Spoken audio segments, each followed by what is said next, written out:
Xin chào cả nhà. Hôm nay mình sẽ mukbang món gà hấp với nấm với lại mướp như thế này. Đâu rồi?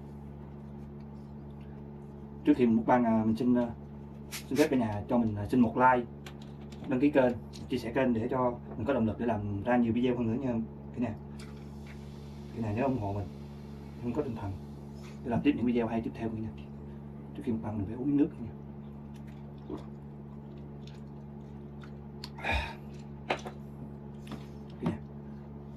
Gà hấp nguyên con, hấp nấm với sả với mướp. Mình dùng tay luôn cả nhà, có một mình dùng nên là mình dùng tay luôn. Chấm muối ớt, mướp chanh, cắt miếng lá chanh luôn nha. Nước ra rất ngon nha.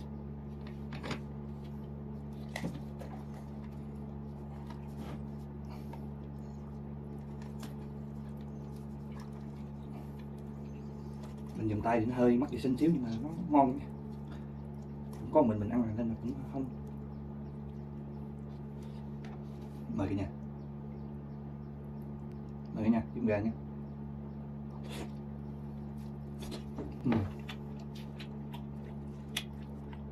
Mỡ ngọt á.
Okay.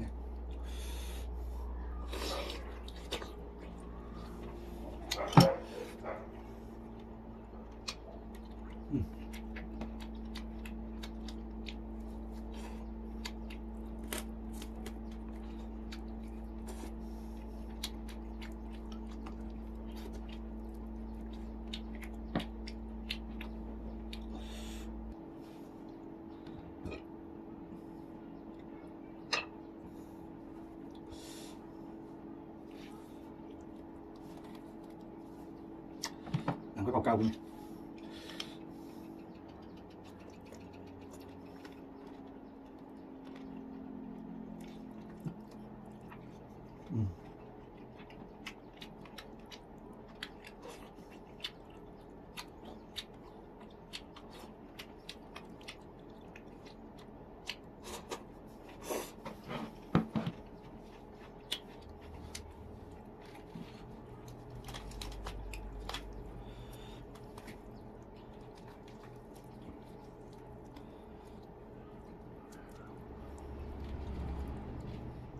Này mình hấp, mình ướp như vậy xong mình đem đi hấp nó ngon cả nhà. Ngấm cái gì rất là ngon. Gà này gà nhà nên là ăn rất là ngon nha. Thịt dai, hơi khó xé xíu nhưng mà ăn rất là ngon.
Bớt hơi cay nhưng mà ngon cái này.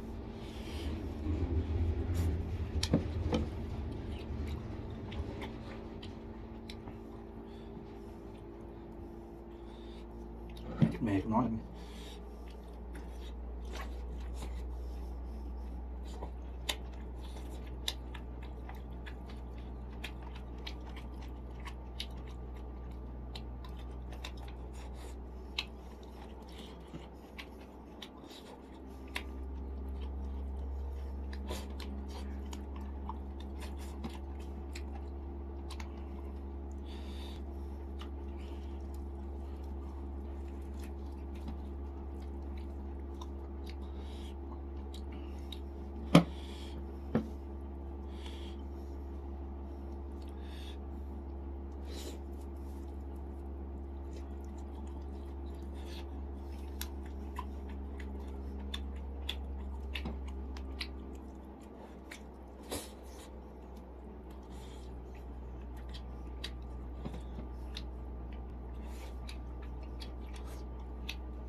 Cái nhà mà có nuôi gà làm thử món này ăn đi cả nhà.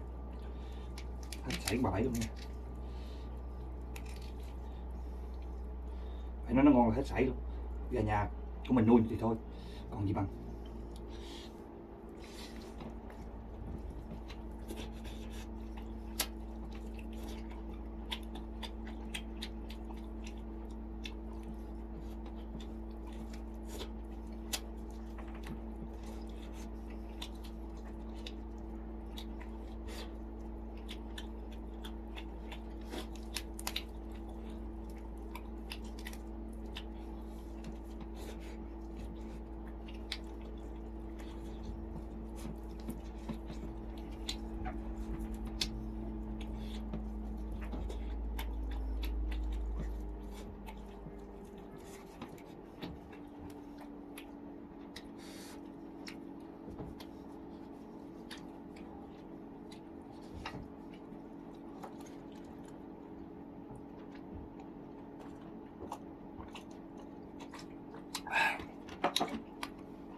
Đối với mình thì một mình ăn hết một con gà khoảng 2,5 kg này thì hơi quá sức đối với mình nha cả nhà.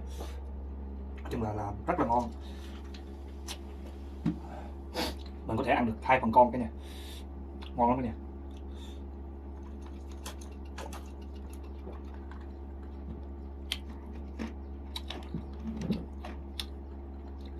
coi video thấy có hay không, nhớ ủng hộ video của mình nha cả nhà.